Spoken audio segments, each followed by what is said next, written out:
Assalomu alaykum yaxshilar, sog'misizlar? Bugun xudo xolsa qaymoqli bo'g'irsoq qilamiz. Ozgina qaymoqlarim qolib ketgan ekan, shularni ishlatib boraman nima. 300 gram qaymoq oldim. Bunga 7 ta tuxumni chaqib solaman hozir. Tuxumni sov oldik. 150 gram shakar solaman. Hammasini sovuraylik. Yarim choy qoshiq tuz solamiz. Aralashtirib olamiz yaxshilab. Endi 2 ta choy qoshiqda dro'sh solamiz. To'la solinglar. Buni ham yaxshilab aralashtiramiz. Hozir misol uchun juda ham hozir kun issiq payti. Bugun necha edi? 5-iyun. Arafa kuni aytgancha, voy astag'firulloh. Ro'zalarni tutyapti, xudo xolsa o'z savoblarini ko'paytirib bergan bo'lsa. Hojilardaqa savoblarga ega bo'laylik biz ham xudo xolasa. Aralashtirdik. Endi bunga 9% uksus solamiz. Mana 9% uksus. 2 choy qoshiq bundan solamiz. 2 choy qoshiq bundan soldik. 2 choy qoshiq ko'p emasmi deganlar, ko'p emas, hech narsa bo'lmaydi. Oxirida mana 20-30 gram pista yog' sovuramiz. Albatta vanilin solasizlar. Aytganimdek, bugun 5-iyun. Havo juda ham issiq. O'shanga qaymog'i isitib o'tirmadim. Shundoq sovutgichdan olgan bo'yimcha tayyorlatyaptim. Yumshoqqina xamir qoramiz hozir.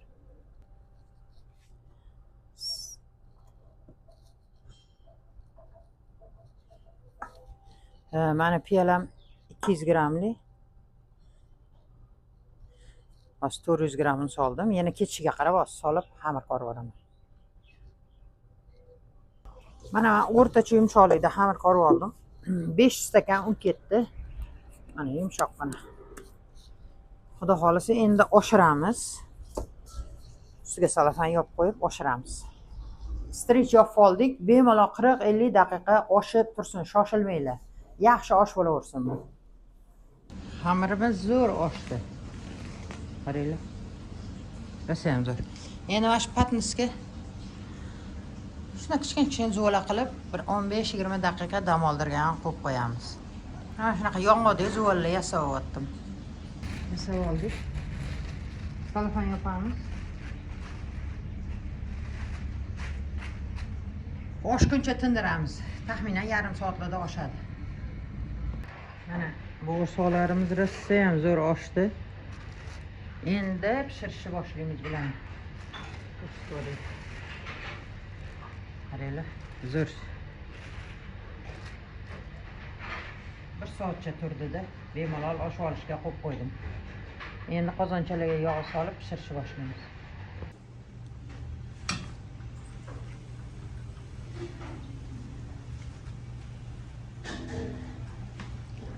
Olov pastroq qilib pishirasizlar-da.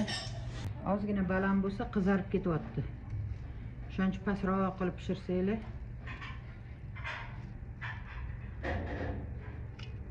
Yaxshi pishib chiqadi.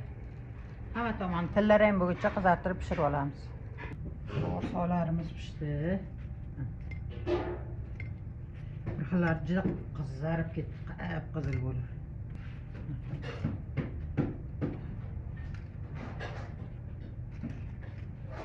Orasini ko'ramiz hozir.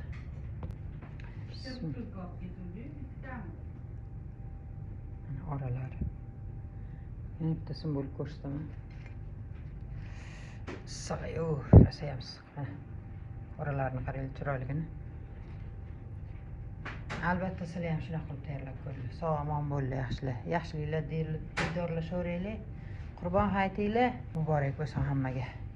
Yangi yillarga yana qurbon hayitlarga yetishimiz, sog' omon bo'lishimizni Allohim o'zi nasib ro'za aylasin. Omon bo'linglar.